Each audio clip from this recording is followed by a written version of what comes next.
I mean, just to kind of, I guess, thinking about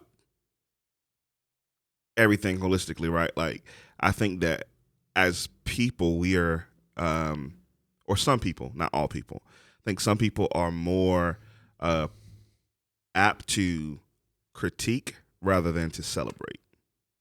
And so we're looking for opportunities to make a person look how we think they should look, or make a person act how we think they should act, versus celebrating the diversity that God has created, between, that person and me. Yeah. And celebrating that. Like, there's just a disconnect that society has said that's okay, and it's not okay. Yeah. Like, there needs to be some type of intentionality where we put down our guard and we put down our preferences, and we start to, though they are different, we start to celebrate the differences that God has created amongst people, and not just look to critique and try to make them assimilate to our culture or assimilate to our ideologies and all that stuff. Yeah. Right. So For sure. Ladies and gentlemen, welcome to the Multi-Ethnic Gospel Approach Podcast, where we cover all things multi-ethnic. It's the MEGAPODCAST, the Mega Podcast. It's the MEGAPODCAST, Mega Podcast.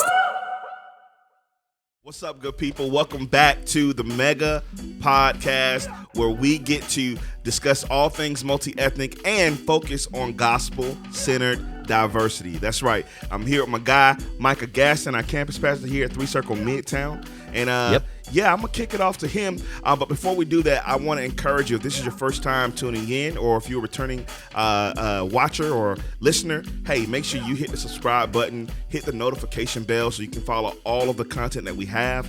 And we want to stay connected with you. Make sure you comment in the comment section and let us know what you think, all right? And so without further ado, Micah Gaston.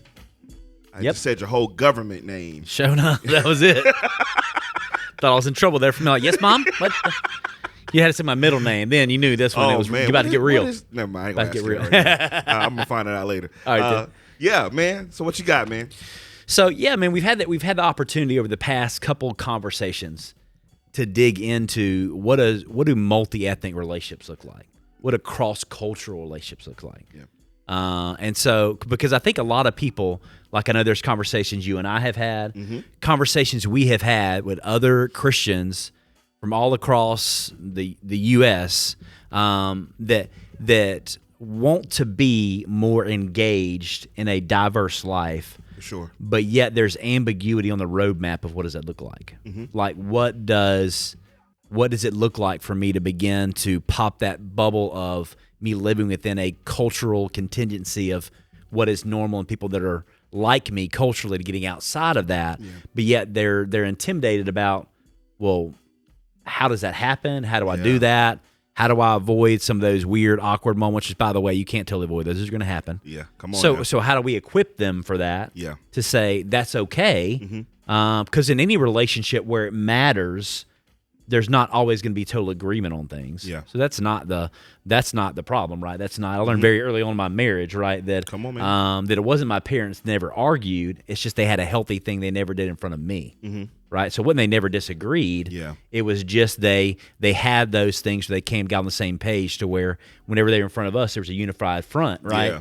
But they had those conversations to make sure their convictions, where there need to be, concessions or whatever, they get on the same page. And so any relationship that matters is going to have those, right? That's cool. Those conversations of saying, hey, this relationship matters. Absolutely. This thing matters that we're talking about. So let's seek understanding, right?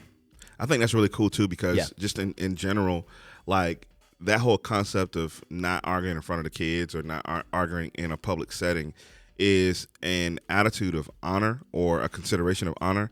Because I don't want to make you look bad, and I don't want you to make me look bad. For sure.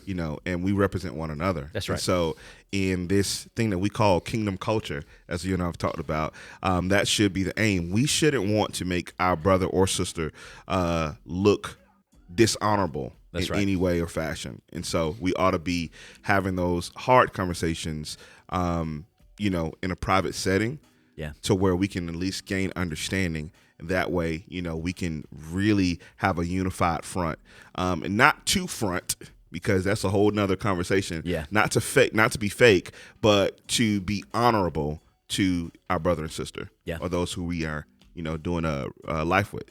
That's right. So, yeah. Because I feel like a lot of people, to be honest, when it comes to some of these controversial issues, they're more interested in making a point on social media to condemn someone for what they're doing, the effort they're making in an area. Like, for instance, I'm not going to name names or exactly how this happened, but I had a person who had done some coaching with our campus in a multi-ethnic fashion whenever all the things were happening back when Ahmaud Arbery was killed, George Floyd and others. There was a lot of things happening nationally. I recorded a video encouraging white evangelicals and black evangelicals in settings where they were in those normal environments where that was majority culture to listen, particularly me as a white evangelical speaking into the people that are white evangelicals, saying, let's listen, let's seek understanding, let's say less and at least seek to understand in these conversations, who really just disagree with, where I basically just taken where Paul deals with Peter in Galatians and said, look, this issue of race, of ethnicity is a gospel issue. It's not something we can act like it's unimportant. Right. But just kind of gave me this kind of review or whatever on Facebook. So look, let's talk, you know. And then whenever finally I was able to get a hold of him 3 or 4 days later, right, gave no solutions to his critique he gave to me. And so he wanted to confront me about how I was not addressing these issues correctly, but yet no constructive criticism and help of a way forward. So that was a note to me that he's just an antagonist. Yeah, right. We have a lot of Christian antagonists out there. They like to antagonize, and I've had multiple other conversations with the racial reconciliation groups and others where people will call me out on social media about something. It's not about me. It's not about that. I'm just giving examples. But then whenever, and I don't have the argument there. I say I'd love to meet face to face. Let's talk about this. I'll dialogue with them, in a private message where just he or she, we're able to dialogue about it. Because the goal for me is not an argument. The goal is a conversation, seek understanding, even if we agree to disagree. For sure. Is there a brother or sister in Christ, or their person made in the image of God, for sure, who deserves a dialogue, not to be shouted at via social media? Yeah, absolutely. And I believe the church has lost some credibility because we have too many people that are interested in throwing stones rather than sitting at tables and having conversations with other brothers and sisters in Christ. Yeah, for sure. And I think a lot of times, just to kind of, I guess, thinking about everything holistically, right? Like, I think that as people, we are, or some people, not all people, I think some people are more apt to critique rather than to celebrate. And so we're looking for opportunities to make a person look how we think they should look, or make a person act how we think they should act, versus celebrating the diversity that God has created, between, that person and me. And celebrating that. Like, there's just a disconnect that society has said that's okay, and it's not okay. Like, there needs to be some type of intentionality where we put down our guard and we put down our preferences, and we start to, though they are different, we start to celebrate the differences that God has created amongst people, and not just look to critique and try to make them assimilate to our culture or assimilate to our ideologies and all that stuff. Right. So for sure.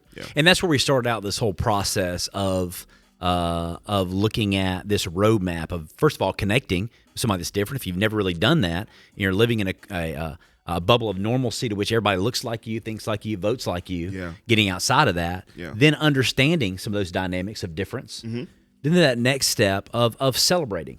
And that's where we're kind of landing, today to talk about it a little bit. And celebration means, and I love how you just loaded on the words, it means you step beyond the caricatures of a person's culture to know the person who is in that culture.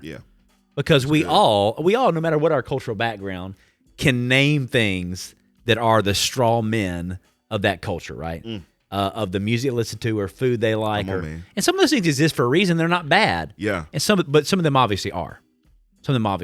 Indeed. Because every culture has rich, diverse elements, some that are beautiful and some that are broken. And so obviously the negative ones are the ones that are broken that we can see from the outside.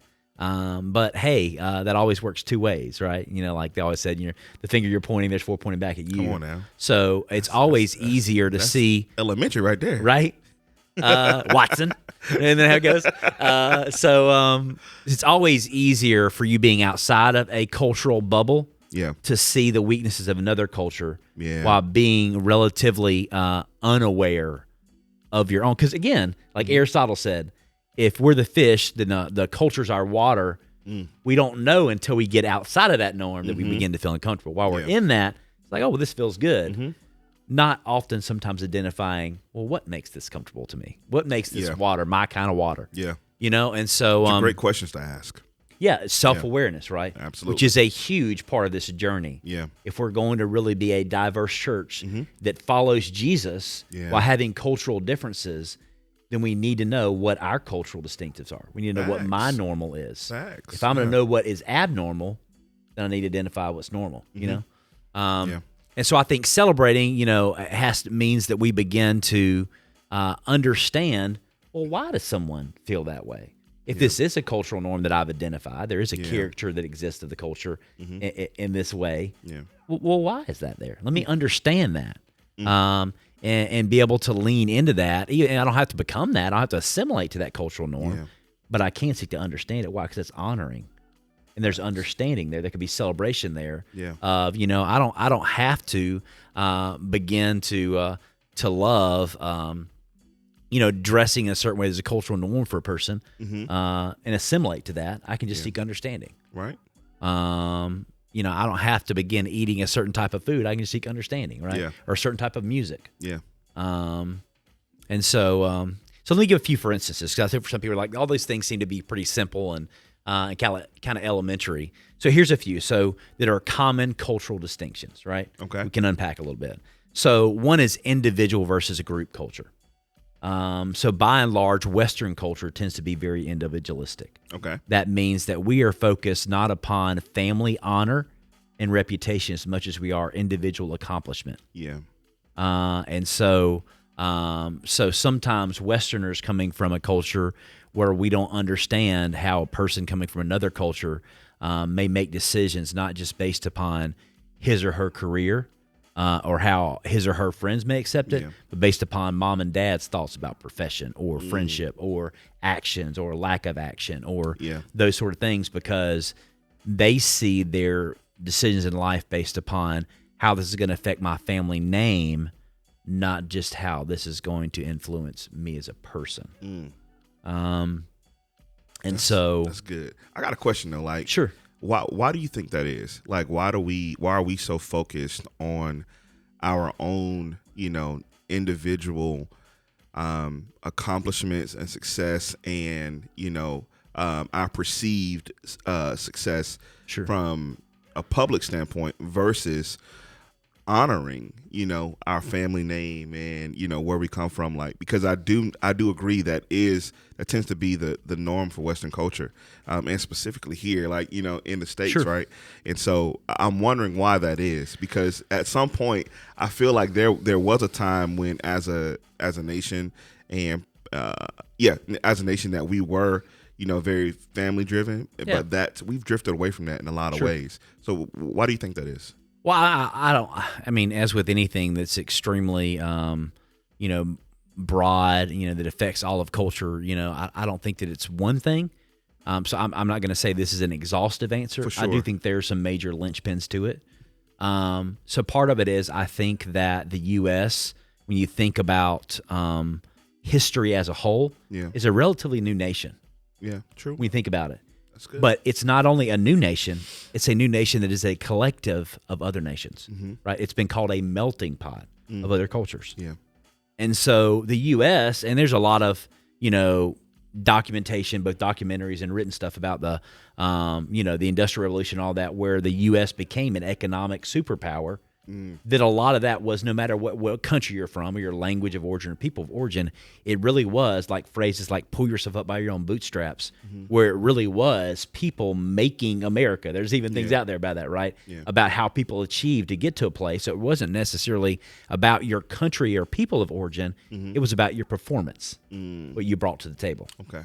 And so I think that there's that that came in play where there were so many people that came here, so many people with just the clothes on their back. Yeah. Coming to America, there was a land of opportunity to make something. Yeah. And so it wasn't as much about where these long-standing communities where names and families had been there for hundreds of years, right? You think about back to ancient England, and all those things were based upon a name, right? Like I'll give you, for instance, watching that old movie, Heath Ledger movie, whenever he's the knight, right? And he has to have like 4 generations worth of royalty. Wow. Right? His patents. Yeah. Well, you have those ancient historical roots where people were much more tied to a place for hundreds of years. Like, we've always been here. Wow. You know what I mean? Like, Yeah. my father's father's father's father. I mean, think about Right. even back to biblical times. Yeah. You get like in the genealogy of Matthew right here in the Christmas For season. sure, yeah. Right? And it's saying 14 generations, right? These are my people. You know what I mean? Like, so I think you've uprooted from that. Yeah. When you're playing it here in the U.S. Yeah. So, like, you're separated from this heritage, and now it's all on what is this generation going to do? Right. You know? Yeah. And so I think that's part of it, just that, it's a melting pot of where everybody said it doesn't matter who your granddaddy was because you're not in Italy anymore. You're not in Right. China anymore. You're here. You're here. And what are you going to do? You know what I Right. mean? Right. And so I think that's part of it. Yeah. I do think that part of what, that what we're seeing now of so much of the individualism, part of it has to do with kind of a deconstructing of the family as part of it as well. Not to get too deep into that, for sake of what we're focusing in on this podcast, but I think that of defining a cultural segment as the individual is what's most important and predominant, rather than families being the subset of what gives birth to the individual. Okay. I think that that's been very destructive to where we have begun to define the public good of us within a culture based upon individual rights, rather than promoting an environment to where the next generation is protected. Because one is an issue of succeeding, the other is an issue of providing an environment to where those that cannot protect themselves or speak for themselves, we make provision to make sure that we bring them into the kind of world that is an environment which they can thrive. Yeah.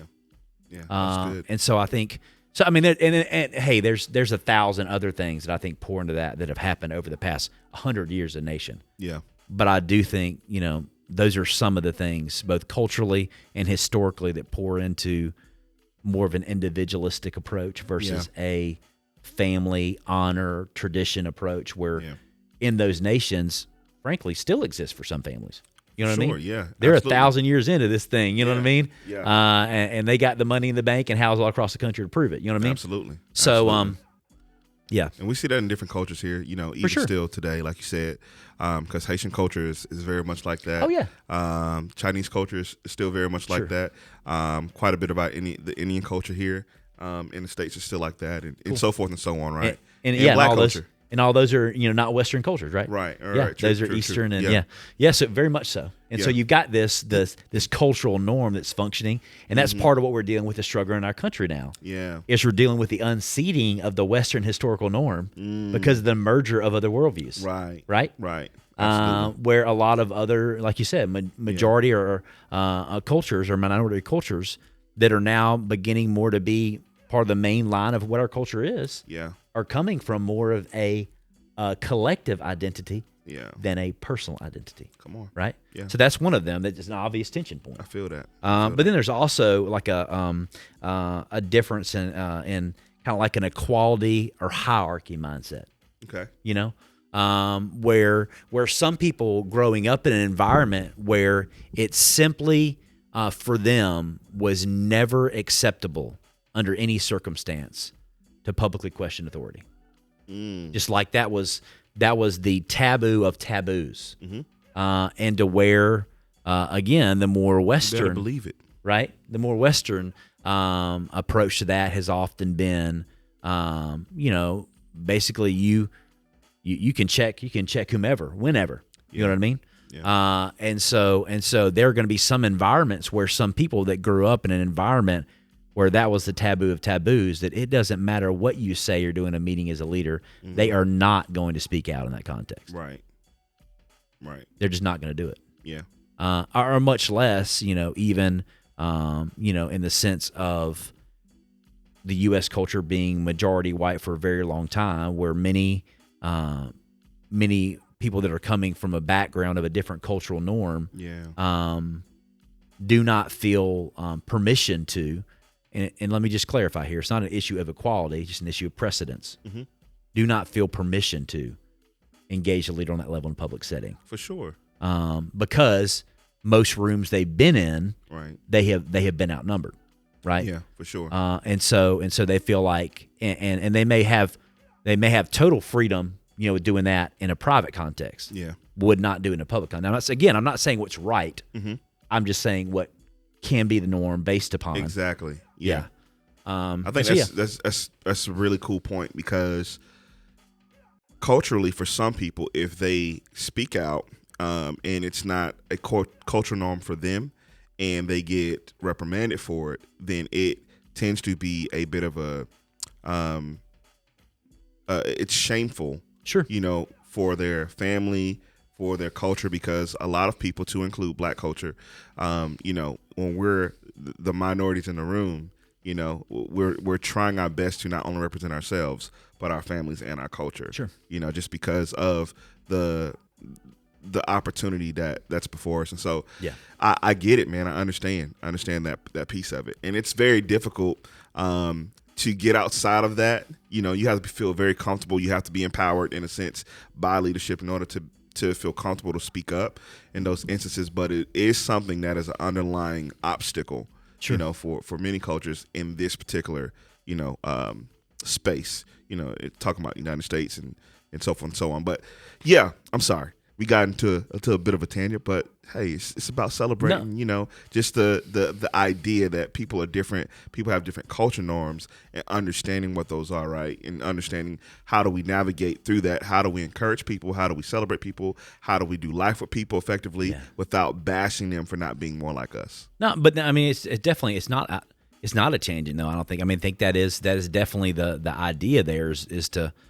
celebrating those differences and distinctions means, as a leader, that if I have a different cultural norm from those on my team and my leadership team or at my church or whatever organization or entity I'm leading in, that celebration means, rather than pushing the organizational norm to be my norm, and understanding those different normal cultural practices, to begin to say, well, what other ways can I lead other than in this one way that is handicapping other cultural approaches? For sure. Because what would the world be like, man, if we took the strongest parts of everyone's culture and we move forward with those things? Yeah. Like, how awesome would it be? How beautiful would that be? And I think that's what the gospel is wanting us to do as a people, because Jesus' whole mission was to reconcile us to one another and to reconcile us to God. Yeah. Thus love God, love people, right? And so I think it's a beautiful just idea, and Jesus has been fighting for it since the beginning. So yeah. For sure. And I think the beauty of that is that God made diversity, and God has given us the gift of creativity to form cultures. For sure. In which God allows people groups to have this creative element in which them doing life together gives rise to forms of music and forms of cooking and forms of dressing and forms of normalcy that are amazing. Not turkey dressing. He's talking about clothes, y'all. He's talking about actual attire. That's right. Dressing. Some people just went to I know we just finished Thanksgiving, and I know you just threw away those last leftovers, but I'm actually not talking about that kind of dressing. So you can take a deep breath. Well, by the time they see this, if they still got Thanksgiving leftovers, I feel bad for them. That's true. That's just nasty. Throw that food away in Jesus' name. Maybe you're getting out of the freezer. Maybe you just love dressing. Maybe. And God bless you in Jesus' name. Just throw it enjoy away, that dressing. Jesus. Just throw it away. Just throw it away. So yeah, there are all those things are God-given, creation instituted, beautiful things about how God has designed human thriving. And I think part of what underpins us being able to do this multicultural thing means that we have a diverse enough theological foundation that we understand in God's creation of the human race, God created a multiplicity of ethnicities. Now we talk about language falling at the Tower of Babel. That's one element. But culture has always existed. Yeah. And culture moves and ebbs and flows in different people groups. Yeah. Now, language is one expression of that. But it's not the only expression of that. Yeah. So culture is not a fallen element, right? God subdivided people groups because they rebelled against the glory of God, right? You can go do your own research and dig out there the Tower of Babel, but the problem was they wanted to reach God and be on an equal status with God. The problem was not a diversity of people gathering together. Yeah. The problem was people trying to usurp God's position. Yeah, for sure. Because God made the diversity that is, right? And so after each and every part of that, including human beings made in the image of God, God said, it is good. Yeah, man. It is good.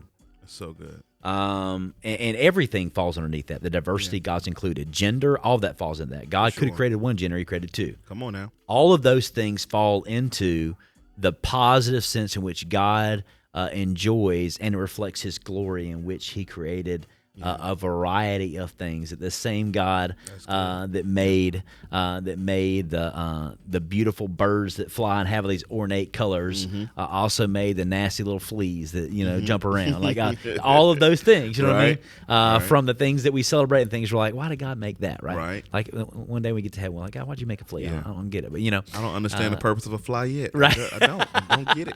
That's right. There's But songs about housefly, it, right? just Shoe fly don't bother me, right? Facts. So God created diversity, and culture is part of that. It's an expression of that. And so the only reason why we should condemn another person's culture is not preference, but rather based upon, does it cause us to disobey Jesus? Right? Because that gospel unity says we are one people redeemed through the life and resurrection of our risen King. Yeah. And whenever a cultural norm supersedes obeying Jesus, it's then sin. Yeah. Otherwise, we have no basis biblically to condemn another culture as is not good. Yeah. Because then it's a question of cultural inferiority and preference. Yeah. Right? And so the problem is, a problem for us in the church is we sometimes can condemn a cultural difference and try to make as if it's a gospel difference. Yeah. And it's only a gospel difference that says, my culture says it's okay for me to do this. When the gospel says, nope, it's not okay. Come on now. And so whenever we're able to do that, to say, okay, we can follow Jesus in our cultural lanes because we're obeying Jesus in a way within the people group that God has made us to be. For sure. Honoring God and cultures in a beautiful way.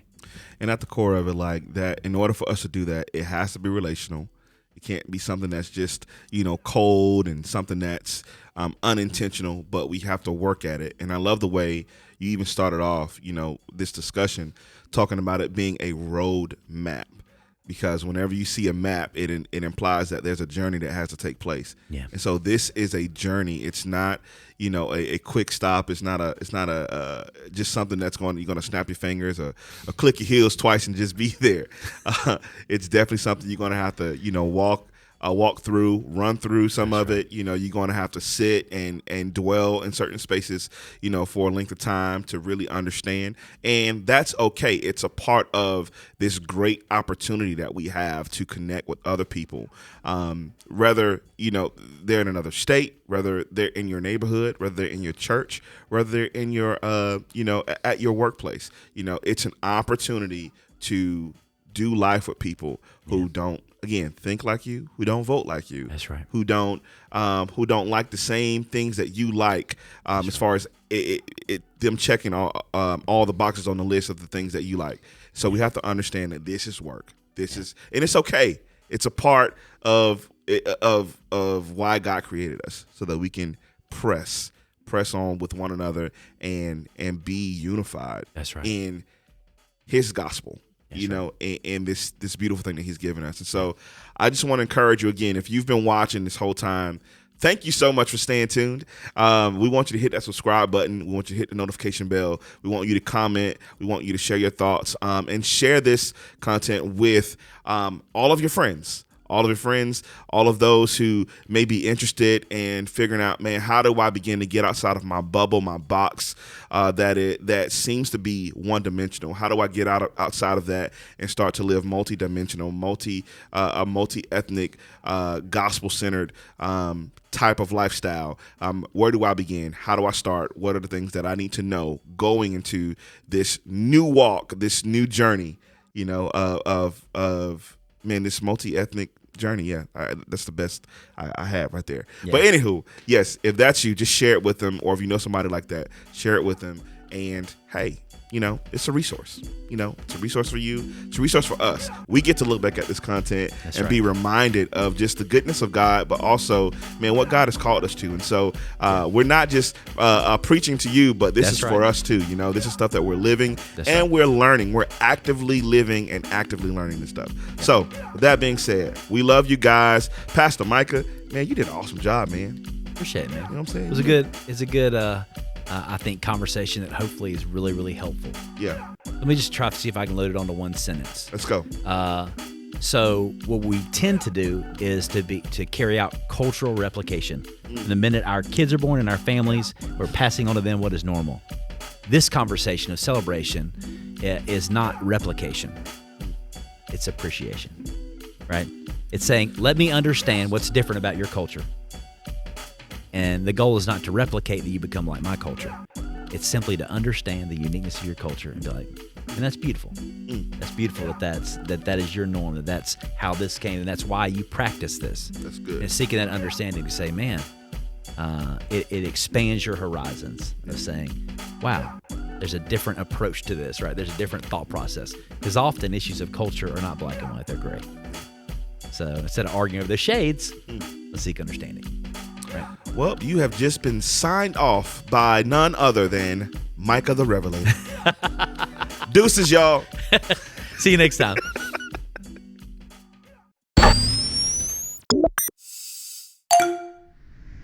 Mega Podcast. Next time on Mega Podcast. Anything that's worth having takes hard work, right? Come on, man. So any relationships where there's real trust takes real investment over the long haul. Yeah. It's probably not going to happen over that first lunch meeting or first coffee meeting. Right. Or maybe the 10th or 15th for that matter. Yeah. You know what I mean?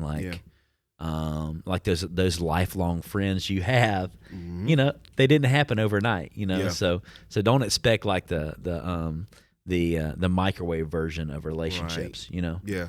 That only happens in a 90-minute movie, right? Come on, man. In real life. Well, see, like, I think that some people just, you know, they're expecting, you know, well, we expect oftentimes, because I've been guilty of it too. Sure. Yeah, it's me like, too. you know, if we don't click right away, then sure. it's almost like, well, that's not worth pursuing. Yeah. But that's such a very ungodly way to look at that. That's true, man. Because, man, just think about all the times God has pursued you and you and God didn't click right away. What if he would have stopped pursuing? You better